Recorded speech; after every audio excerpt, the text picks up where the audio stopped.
Welcome to Amma's magic pot. ಇವತ್ತು Nagarjuna chilli chicken ಮಾಡ್ಕೊಳ್ಳೋದು ನೋಡ್ಕೊಳ್ಳೋಣ. ಅದಕ್ಕೆ ನಾನು ಅರ್ಧ ಕೆಜಿ ಚಿಕನ್ ತೊಗೊಂಡಿದ್ದೀನಿ. ಚೆನ್ನಾಗಿ 4 ಸಲ ತೊಳೆದು ಇಟ್ಕೊಂಡಿದ್ದೀನಿ. ಅದಕ್ಕೆ ಒಂದು 10ರಿಂದ 12 ಹಸಿಮೆಣಸಿನ್ಕಾಯಿ ಈ ಥರ ಇದನ್ನ ತರ್ತರಿಯಾಗಿ ರುಬ್ಕೊಬೇಕು. ಮತ್ತು 3 ಮೆಣಸಿನ್ಕಾಯಿ ಈ ಥರ ಕಟ್ ಮಾಡಿ ಇಟ್ಕೊಂಡಿದ್ದೀನಿ. ಸ್ವಲ್ಪ ಕೆರ್ಬೇವಿನ ಸೊಪ್ಪು, ಸ್ವಲ್ಪ ಈರುಳ್ಳಿ ತೊಗೊಂಡಿದ್ದೀನಿ ನಾನು, 1-2 ಸ್ಪೂನಷ್ಟು ಸೋಯಾ ಸಾಸ್, 1 ಸ್ಪೂನಷ್ಟು ವೆನಿಗರ್ ಮತ್ತು 2 ಸ್ಪೂನಷ್ಟು ಕಾರ್ನ್ಫ್ಲವರ್ ತೊಗೊಂಡಿದ್ದೀನಿ. ಇವಾಗ ಹೇಗೆ ಮಾಡೋದು ಅಂತ ನೋಡ್ಕೊಳ್ಳೋಣ. ಜಾರ್ಗೆ ಹಾಕ್ಕೊಂಡು ಇದನ್ನ ತರ್ತರಿಯಾಗಿ ರುಬ್ಕೊಳ್ಳೋಣ. ಹಾಗಾಗಿ ಈ ಮೆಣಸಿನ್ಕಾಯನ್ನ ರುಬ್ಕೊಬೇಕು. ಇಟ್ಕೊಂಡಿದ್ದೀನಿ. ಅದಕ್ಕೆ ಎಣ್ಣೆ ಹಾಕೊಳ್ಳೋಣ.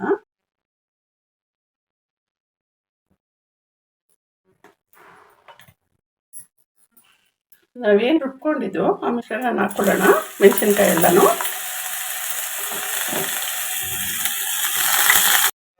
ಮೆಣಸಿನ್ಕಾಯಿನೂ ಕೆರ್ಬೇವಿನ ಸೊಪ್ಪು ಹಾಕ್ಕೊಳ್ಳೋಣ. ಇದನ್ನು ಫ್ರೈ ಮಾಡ್ಕೊಳ್ಳೋಣ. ಹಾಕೊಂಡ್ಬಿಡೋಣ. ಇದನ್ನು ಫ್ರೈ ಮಾಡ್ಕೊಳ್ಳೋಣ ಚೆನ್ನಾಗಿ. 2 ನಿಮಿಷ ಈ ಥರ ಫ್ರೈ ಮಾಡ್ಕೊಂಡಿದ್ದೀನಿ. ಇವಾಗ ಇದಕ್ಕೆ ನಾವು ಚಿಕನ್ ಹಾಕೊಂಡ್ಬಿಡೋಣ.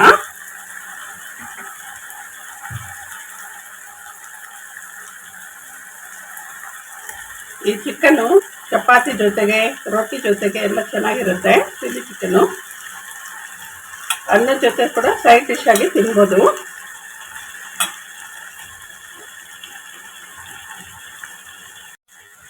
ಈ ಥರ ಚಿಕನ್ ಎಲ್ಲ ಹಾಕೊಂಡಾದ್ಮೇಲೆ ಸ್ವಲ್ಪ ಫ್ರೈ ಮಾಡ್ಕೊಬೇಕು. 1-2 ನಿಮಿಷ ಈ ಥರ ಫ್ರೈ ಮಾಡ್ಕೊಳ್ತಾನೆ ಇರಬೇಕು. ಆವಾಗ ಈ ಮೆಣಸಿನ್ಕಾಯಿ ಖಾರ ಎಲ್ಲ ಚಿಕನ್ಗೆ ಅಂಟ್ಕೊಡುತ್ತೆ. ಇದಕ್ಕೆ ಸ್ವಲ್ಪ ಅರಿಶಿನ ಪುಡಿ ಹಾಕೊಳ್ಳೋಣ.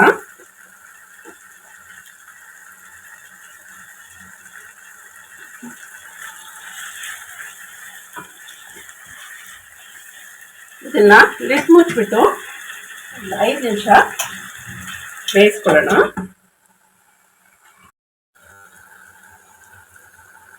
ಈ ಥರ ಚಿಕನ್ನಲ್ಲೇ ನೀರು ಬಿಟ್ಕೊಂಡಿದೆ. ಇವಾಗ ಇದಕ್ಕೆ ಉಪ್ಪು ಹಾಕೊಳ್ಳೋಣ.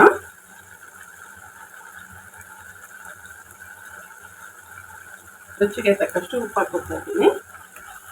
ಇದನ್ನೆಲ್ಲ ಒಂದ್ಸಲ ಮಿಕ್ಸ್ ಮಾಡಿಕೊಂಡು ಮತ್ತೆ ಒಂದು 5 ನಿಮಿಷ ಬೇಕ್ ಬಿಡಬೇಕು. ಸ್ವಲ್ಪ ಇವಾಗ ಇದಕ್ಕೆ ಸ್ವಲ್ಪ ನೀರು ಹಾಕ್ಕೊಳ್ತಾ ಇದ್ದೀನಿ.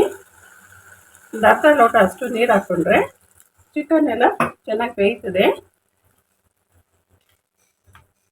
ಲಿಡ್ ಮುಚ್ಚಿಬಿಟ್ಟು ಮತ್ತೆ 5 ನಿಮಿಷ ಬೇಯಿಸ್ಕೊಳ್ಳೋಣ.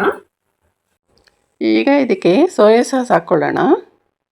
ಅದರ ಜೊತೆ ವೆನಿಗರನ್ನು ಹಾಕ್ಕೊಂಡು ಚೆನ್ನಾಗಿ ಮಿಕ್ಸ್ ಮಾಡ್ಕೊಬೇಕು. ಇದೆಲ್ಲ ಒಂದು ಸಲ ಮಿಕ್ಸ್ ಮಾಡಿಕೊಂಡು ಈಗ ಇದ್ರ ಜೊತೆಗೇ ಕಾರ್ನ್ಫ್ಲೋರ್ ತೆಗೆದಿಟ್ಕೊಂಡಿದ್ವಲ್ಲ ಅದನ್ನು ಹಾಕ್ಕೊಬೇಕಾಗತ್ತೆ.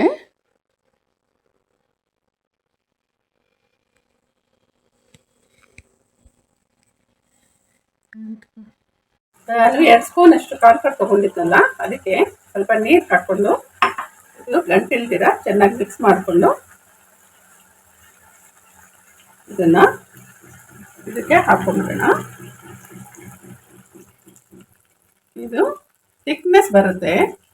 ಆವಾಗ ತಿನ್ನೋದಕ್ಕೆ ತುಂಬ ಟೇಸ್ಟಿಯಾಗಿರುತ್ತೆ.